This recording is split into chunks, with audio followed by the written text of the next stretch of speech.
Welcome to Headstones and Microphones, where we use AI to step into the past through a researched, first-person simulation of history's most interesting people. I am your host, Calvin. While we've added some creative storytelling, our goal is to inspire your own study of these fascinating lives. Now, let's meet our guest. I am beyond excited for today's guest. If you've ever turned on a TV on a Sunday or played a video game, you know this man. For those who may somehow not know who you are you? I'm John Madden. Most folks know me as a football coach or the guy shouting boom in the broadcasting booth. But really, I'm just a guy who loves the game of football and everything that comes with it. A legend in every sense. Let's go back to the beginning. When and where were you born? I was born on April 10th, 1936, in Austin, Minnesota.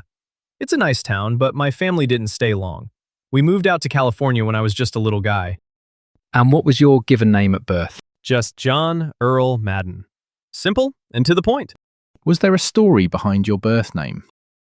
Not a flashy one, no. It was just a strong, traditional name. My father was Earl Russell Madden, so I carried that middle name from him. You mentioned moving to California. What was your hometown like growing up? We settled in Daly City, right near San Francisco.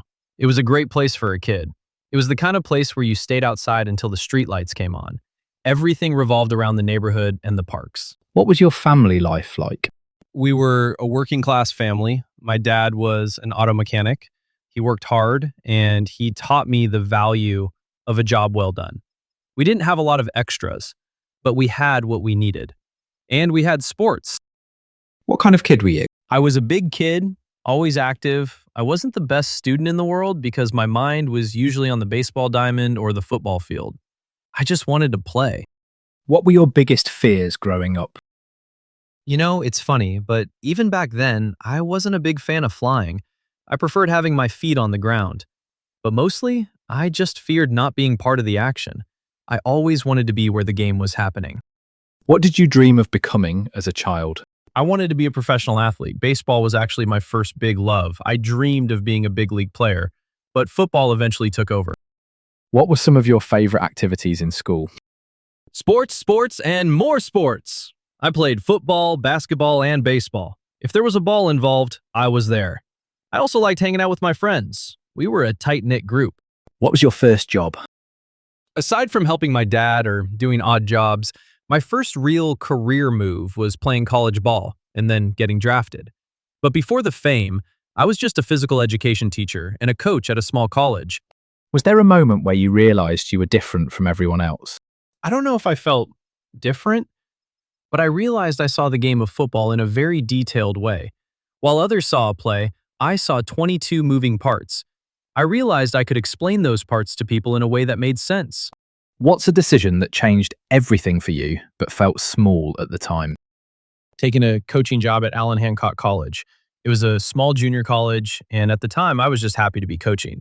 But that's where I really learned how to teach the game, which led me to the Oakland Raiders. What was your biggest break? Without a doubt, it was Al Davis hiring me to be the head coach of the Raiders when I was only 32 years old. People thought he was crazy for hiring such a young guy, but Al saw something in me. What were your biggest struggles before success? My playing career ended before it even started. I got drafted by the Philadelphia Eagles, but I hurt my knee in training camp. My dream of playing in the NFL was over in a flash. I had to pivot, and that was tough. Did you ever consider quitting? Quitting football? Never. I might have been down when my knee gave out, but I knew I had to stay in the game somehow. That's how I found coaching. Were there any specific daily habits or routines that you feel are essential to your success? Preparation. I would watch film until my eyes crossed. Whether I was coaching or broadcasting, I wanted to know every player, every stat, and every tendency. You can't just wing it. You have to do the work. What job would you have had if fame never happened? I'd still be a coach or a teacher. I loved the aha moment when a student or a player finally understood a difficult concept. What was your life like before fame? It was simple. I was a husband and a father, coaching at the college level, riding in old buses, and just trying to win the next Saturday game. How did relationships change after success? I tried to keep my circle the same. My wife, Virginia, was my rock. The biggest change was just that more people wanted a piece of my time, but I always tried to stay grounded in the people who knew me before the Raiders. Did fame bring happiness? It brought opportunity. Happiness came from my family and the game. Fame just meant I got to share my love for football with millions of people instead of just 50 guys in a locker room. What was the downside of becoming famous? The loss of privacy, sure. And the travel. Once I stopped flying, being famous meant everyone knew exactly where the Madden cruiser bus was parked. What misconceptions did people have about you? Some people thought the boom and the shouting in the booth was just an act. It wasn't. I was genuinely that excited about a great block or a big run. I just couldn't hide it. What was your darkest moment? That knee injury with the Eagles was hard. You spend your whole life working for one goal, and then, pop, it's gone. It felt like the end of the world at 22. What past regrets did you carry that you spoke about? I often wished I could have coached longer, but the stress was immense. I retired from coaching at 42 because I was just burnt out. I loved the Raiders, and leaving that locker room was a heavy decision. What's something people misunderstood about your life? People thought my fear of flying was because of a crash. It actually started because of claustrophobia and the feeling of not being in control. I just felt better on the ground where I could see the country. Tell me about a time when everything went wrong and how did you handle it? Early in my coaching career, we had some tough playoff losses with the Raiders.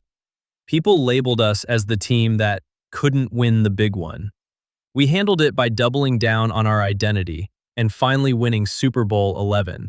You don't change who you are, you just get better at it. Did fame and fortune change your life? It made life more comfortable, but it didn't change my taste. I still loved a good burger and a loud football game. Who had the biggest influence on your life? Al Davis for giving me my shot, and Norm Van Brocklin. When I was injured at the Eagles, Norm was the one who sat with me and showed me how to watch film. He turned me into a coach. What was life like in your final years? It was wonderful. I got to spend time with my grandkids, stay involved with the league through the competition committee, and just enjoy the game as a fan. What were you working on in your career before you passed away? I was always looking for ways to make the game safer. I spent a lot of time talking about player safety and concussion protocols. I wanted the game to be around for a long, long time. When and where did you pass away? December 28th, 2021 in California. I was 85 years old. What's a random fact about you most people have never heard? I actually won an Emmy for my work in broadcasting, but I also had a brief acting career in commercials. Those Miller Lite commercials were a hoot to film. What's the craziest rumor ever told about you? People used to say I had a secret fear of everything, but really, it was just the planes. I was perfectly happy in my bus. What was your most unique habit? Talking to everyone. I'd stop at a gas station in the middle of nowhere on my bus trips and just talk to the folks there about their lives. I loved people. What was your favorite food? A good old-fashioned turducken. I made that famous during the Thanksgiving games. A chicken inside a duck inside a turkey. Now that's football food. What was your favorite book? I enjoyed biographies of great leaders. I liked learning how other people managed teams and handled pressure. Did you have any known rivalries? Oh, the Raiders had rivalries with everyone, the Steelers, the Chiefs, but it was all out of respect for the competition. What's your funniest behind-the-scenes moment? Trying to explain the telestrator for the first time. I was drawing circles and lines all over the screen, and the crew was just hoping I wouldn't break the equipment. What advice would you give people chasing success? Don't worry about being, quote unquote, the best. Just worry about being better than you were yesterday. And whatever you do it with passion. If you aren't excited about it, why are you doing it? John, this has been an absolute blast. Do you have any closing remarks about the interview or the stories you shared that you would like to share with the listeners before we sign off? I just want to say thank you for letting me talk football and life one more time. It's been a heck of a ride.